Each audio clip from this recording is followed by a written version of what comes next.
नमस्कार। अरुणाचल समाचार में आपका स्वागत है। मैं हूं रमता सिंह। आइए बुलेटिन में सबसे पहले देखते हैं मुख्य समाचार।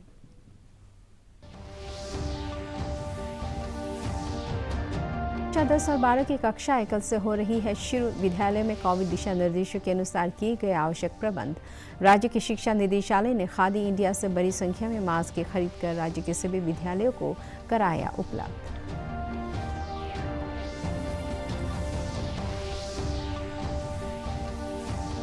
नीतीश कुमार को सर्वसम्मति से एनडीए विधायक दल का नेता चुना गया। कल लेंगे मुख्यमंत्री पद की शपथ। रक्षा मंत्री राजनाथ सिंह पर्यवेक्षक के तौर पर एनडीए की संयुक्त बैठक में रहे उपस्थित।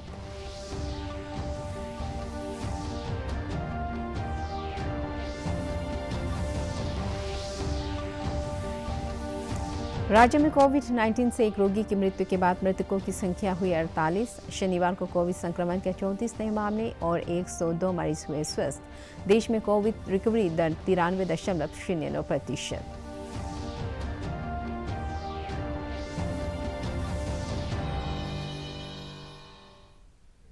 राज्य भर में कक्षा 10 और कक्षा 12 की कक्षाएं कल से शुरू हो रही है। इसके लिए विद्यालयों में कोविड दिशा निर्देशों को ध्यान में रखते हुए आवश्यक प्रबंध किए गए हैं। राज्य के शिक्षा निदेशालय द्वारा खादी और ग्रामोद्योग के खादी इंडिया से बड़ी संख्या में मास्क खरीद कर विद्यालयों को उपलब्ध करा दिया गया है। राज्य सरकार ने केंद्रीय माध्यमिक शिक्षा बोर्ड की परीक्षा को ध्यान में रखते हुए सभी हितधारकों से विचार विमर्श करने के बाद कक्षा 10 और कक्षा 12 की कक्षाएं शुरू करने का निर्णय लिया था।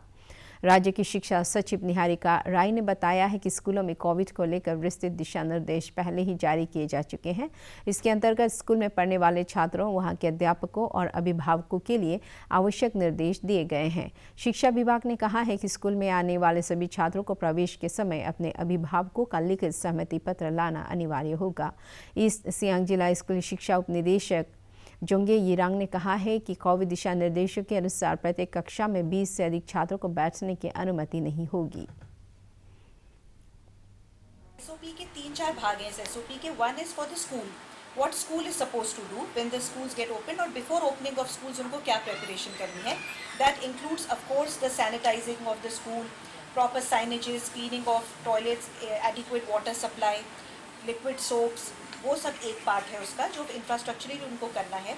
Then second part is once the school open, तब उनको बच्चों को कैसे एंट्री एग्जिट कराना है, कितने बच्चे बैठाने हैं, शिफ्ट में क्लास करानी है, ऑल्टरनेट डेज करानी है। There are so many things which we have mention in the SOPs for them. Then उसके बाद एक प्रोटोकॉल हमने डीसी से रिक्वेस्ट कर रहे हैं कि वो अपने हर डिस्ट्रिक्ट में बनाए कि अगर बच्चा पॉजिटिव आ गया स्कूल में या कोई टीचर पॉजिटिव आ गया, या लेट्स से कि ऐसी सिचुएशन आई कि 3-4 लोग सिम्टोमेटिक एक दिन में दिखने लगे, so what will be the protocol. उसके अलावा written consent of the parents is very very important, because ministry of education and MHA is very clear कि it is the responsibility of the parents कि वो अपने होशो आवाज़ में they are sending their kids to schools, so that written consent has to be seen by school before letting the child enter the school. ऐसे तो अभी class 10 and 12 ही खुलेगा। गवर्नमेंट का जो ऑर्डर है उसमें 16 नवंबर से स्कूल खोलने का बात है 10-12 का, और उसके लिए गवर्नमेंट ने सैनिटाइज़र एंड मास्क प्रोवाइड किया है। ईटानगर से हम लोग कलेक्शन किया और दो दिन का अंदर में हम लोग स्कूल में पहुंचा देगा। फॉलोइंग द सोशल डिस्टेंसिंग, एक क्लासरूम में मोस्ट प्रोबेबली 20 स्टूडेंट बैठेगा, जिसमें 40 का एकोमोडेशन है, और जहाँ जिस स्कूल में एनरोलमेंट ज़्यादा है वहाँ अल्टरनेट डे में क्लासेस होगी। नीतीश कुमार को सर्वसम्मति से एनडीए का नेता चुना गया है। पटना में एनडीए की संयुक्त बैठक में यह निर्णय लिया गया। शपथ ग्रहण समारोह कल होगा। राज्यपाल फागू चौहान श्री कुमार और उनके मंत्रिमंडल के सदस्यों को पद और गोपनीयता की शपथ दिलाएंगे। इससे पहले श्री कुमार को जनता दल यूनाइटेड के विधायकों ने अपना नेता चुना था। मुख्यमंत्री नीतीश कुमार के सरकारी आवास पर यह बैठक बुलाई गई थी। रक्षा मंत्री राजनाथ सिंह पर्यवेक्षक के तौर पर एनडीए की संयुक्त बैठक में उपस्थित थे। केंद्रीय मंत्री नित्यानंद राय के अलावा बिहार मामलों के प्रभारी भूपेंद्र यादव, चुनाव प्रभारी देवेंद्र फडणवीस और बिहार भाजपा अध्यक्ष संजय जायसवाल भी बैठक में मौजूद थे। हिंदुस्तानी आवाम मोर्चा के अध्यक्ष जीतन राम मांझी और विकासशील इंसान पार्टी प्रमुख मुकेश साहनी भी बैठक में उपस्थित थे। हाल ही में विधानसभा चुनाव में एनडीए ने 125 सीटें जीतकर पूर्ण बहुमत हासिल किया है। एक निर्दलीय विधायक सुमित सिंह ने भी एनडीए को समर्थन दिया है। इधर तार किशोर प्रसाद को बिहार में भाजपा विधायक दल का नेता चुना गया है। महामहिम राज्यपाल महोदय को उसका पत्र आज अभी दे दिया गया और उन्होंने इसको स्वीकार करते हुए मुख्यमंत्री के रूप में मनोनीत कर दिया। अब इसके बाद हम लोग बैठकर और कल शपथ ग्रहण समारोह होगा, कल 4 साढ़े 4 बजे जो भी होगा आफ्टरनून में होगा और उसके बारे में कितने लोग शपथ लेंगे इन सब चीज़ों के बारे में अब निर्णय होगा। राज्य में कोविड-19 से अपर सुबनसिरी जिले के दापोरिजो के 75 वर्षीय एक रोगी की मृत्यु के बाद राज्य में कोरोना से मरने वालों की संख्या बढ़कर 48 हो गई है। राज्य स्वास्थ्य सेवा निदेशालय के अनुसार शनिवार को कोविड संक्रमण के 34 और नए मामले दर्ज किए गए, जबकि 102 मरीजों को अस्पतालों से छुट्टी दे दी गई। राज्य में कोविड रिकवरी दर 91.31% हो गई है। प्रदेश में कोविड संक्रमण के सक्रिय मामलों की संख्या 1323 है। नए आए 34 मामलों में से एक बार फिर सबसे ज़्यादा 13 मामले ईटानगर राजधानी क्षेत्र से दर्ज की गई, जबकि वेस्ट कामेंग से 9, ईस्ट सियांग से 6 और लेपारादा से 3 नए मामले सामने आए हैं। वहीं चांगलांग, वेस्ट सियांग और लोअर सुबनसिरी से एक मामले दर्ज किए गए हैं। राज्य में कोविड जांच के लिए अब तक 3,41,928 सैंपल लिए जा चुके हैं। देश में कोविड-19 से ठीक होने वालों की दर बेहतर होकर 93.09% हो गई है। पिछले 24 घंटों में 42,000 से अधिक मरीज संक्रमण से मुक्त हुए। केंद्रीय स्वास्थ्य मंत्रालय के अनुसार ठीक होने वालों की संख्या 82 लाख से अधिक हो गई है। इस समय देश में सक्रिय मामलों की संख्या 4,79,000 है। पिछले 24 घंटों के दौरान मिले 41,000 से अधिक नए मामलों को मिलाकर कुल मामलों की संख्या 88 लाख को पार कर चुकी है। पिछले 24 घंटों में 447 नए मौतों को मिलाकर अब तक कोविड से मरने वालों की संख्या 1,29,635 हो गई है। अरुणाचल प्रदेश राज्य विधानसभा के उपाध्यक्ष तेसाम पोंगते ने प्रदेशवासियों से कोविड से बचाव के लिए सरकार के दिशा निर्देशों का पालन करने और किसी भी कारणवश कोविड पॉजिटिव होने पर भयभीत न होने की अपील की है।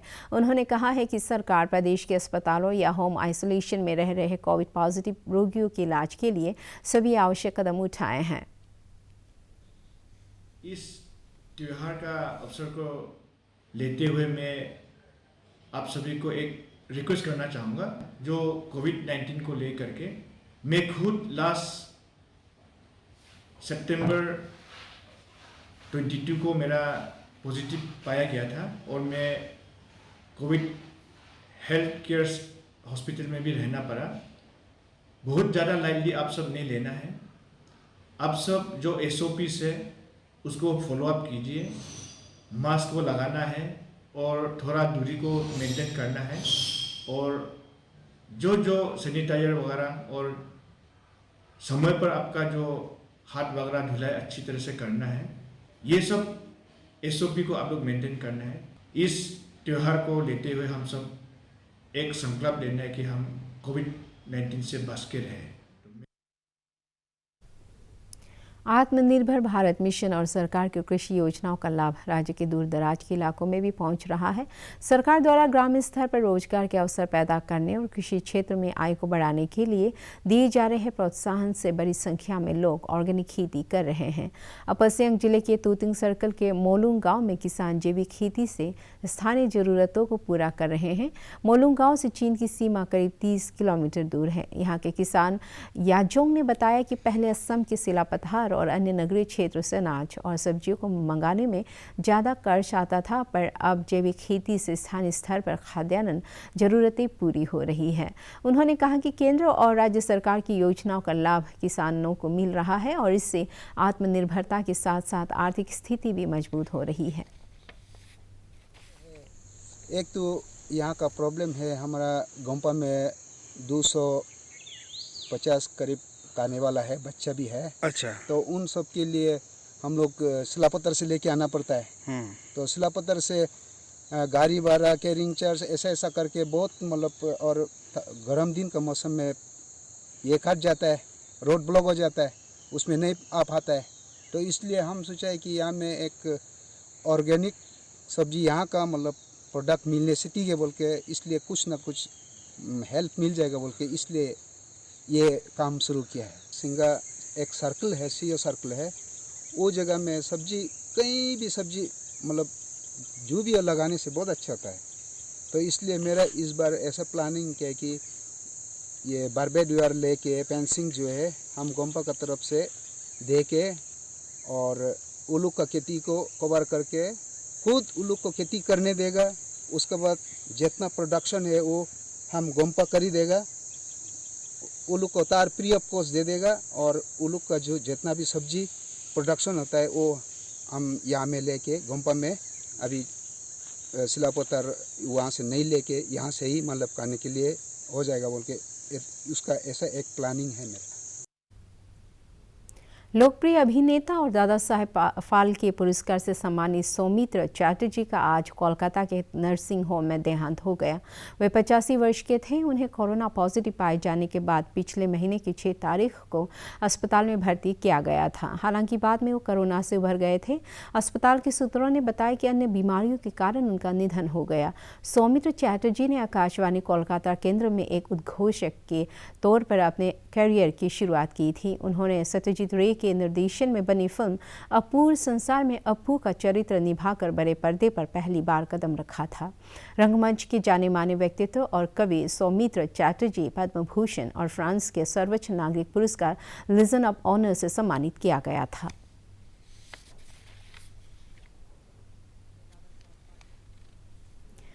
केंद्रीय वित्त मंत्रालय ने वित्त वर्ष 2021 और 22 के आम बजट को प्रभावशाली और कल्याणकारी बनाने के लिए सभी स्टेक होल्डर्स सहित आम लोगों से सुझाव मांगे हैं। वित्त मंत्रालय ने शुक्रवार को ट्वीट कर इसकी जानकारी दी है, जिसमें लोगों से बजट संबंधी आइडियाज, सुझाव और प्रपोजल भेजने का आग्रह किया है। आम बजट बनाने के लिए मिलने वाले सुझाव को लोकतांत्रिक और पार्टिसिपेटरी बनाने के लिए सरकार ने MyGov प्लेटफॉर्म पर एक ऑनलाइन पोर्टल लॉन्च किया है, जो आज से लाइव हो जाएगा। इस पोर्टल पर जाकर लोग केंद्रीय वित्त मंत्रालय को अपने सुझाव 30 नवंबर तक भेज पाएंगे। मणिपुर की यात्रा में सैलानियों की रुचि की कई जगह हैं, जिसमें स्वदेशी संस्कृति और राज्य की परंपरा की झलक मिलती है। मणिपुर में नैसर्गिक सौंदर्य की भरमार है, जिससे कई सैलानी इस प्रांत की ओर आकर्षित होते हैं। इस पूर्वोत्तर राज्य की यात्रा से इस राज्य के त्यौहार और विविध टोपोग्राफी को काफ़ी करीब से देखने के लिए मिलता है। लोकताल झील का साफ पानी, हरे भरे मैदान, सुंदर नज़ारे और सुहावना मौसम इस राज्य की पहचान है। यहाँ कई जनजातियाँ निवास करती हैं, जिनकी अपनी अनूठी संस्कृति और पारंपरिक विरासत है, जो यहाँ के लोक नृत्य और संगीत में साफ झलकती है। मणिपुर राज्य किसी भी यात्री को इसकी अनूठी पारंपरिक संस्कृति और प्रकृति को जानने का मौका देता है। राज्य भर में अका जनजाति का मुख्य त्यौहार न्येत्री 2 पारंपरिक हर्षोल्लास के साथ मनाया जा रहा है। मुख्य रूप से वेस्ट कामेंग जिले में निवास करने वाली अका जनजाति के लोग भरपूर फसल, प्राकृतिक आपदाओं से रक्षा और समाज में सुख शांति के लिए प्रतिवर्ष न्येत्री 2 मनाते हैं। राज्यपाल डॉक्टर बी डी मिश्रा और मुख्यमंत्री पेमा खांडू ने प्रदेशवासियों को न्येत्री 2 की शुभकामनाएं देते हुए राज्य में आपसी भाईचारे और समृद्धि की कामना की है। ब्रेन ट्यूमर की शुरुआत होने पर पीड़ित व्यक्ति में कुछ लक्षण नजर आते हैं। कई बार ये दिक्कत हो जाने के बाद किस तरह के बदलाव रोगी में नजर आते हैं और किस तरह इस बीमारी की पहचान इसके घातक रूप तक बढ़ने से पहले ही की जा सकती है, इस बारे में जानकारी होना जरूरी है। पेश है एक रिपोर्ट। मस्तिष्क की रसौली यानी ब्रेन ट्यूमर मस्तिष्क की कोशिकाओं में अनियंत्रित वृद्धि से उत्पन्न होती है। इसके लक्षण रसौली के आकार, उसकी स्थिति और वृद्धि की दर पर निर्भर करते हैं। ब्रेन ट्यूमर एक बीमारी नहीं है, ये एक अम्ब्रेला टर्म है जिसमें कई तरह के ब्रेन ट्यूमर्स हैं। ब्रेन ट्यूमर का सबसे इम्पॉर्टेंट लक्षण है कि हेडेक, सर में दर्द। ये हर रोज धीरे धीरे बढ़ता जाता है। ये सवेरे 4 या 5 बजे तक होता है, जिसके वजह से मरीज की नींद खुल जाती है।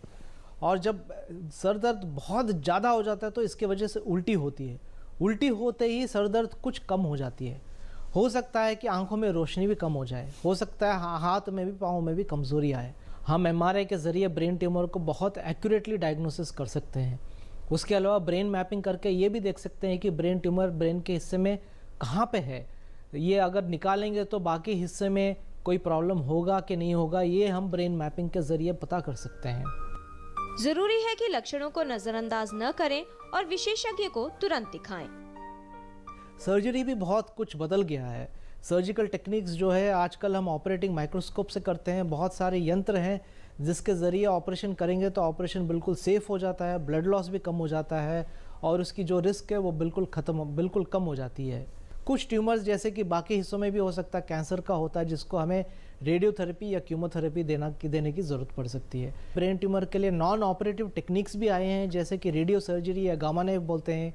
ये कुछ तरह के ट्यूमर्स के लिए दे सकते हैं जो छोटे हैं, 2 सेंटीमीटर से छोटे हैं, तो इनमें ऑपरेशन करने की ज़रूरत नहीं है, हमें डायरेक्टली गामा नाइफ दे सकते हैं। इलाज की आधुनिक विधियों द्वारा रोगी को ठीक करना और उसका सामान्य जीवन जीना संभव है।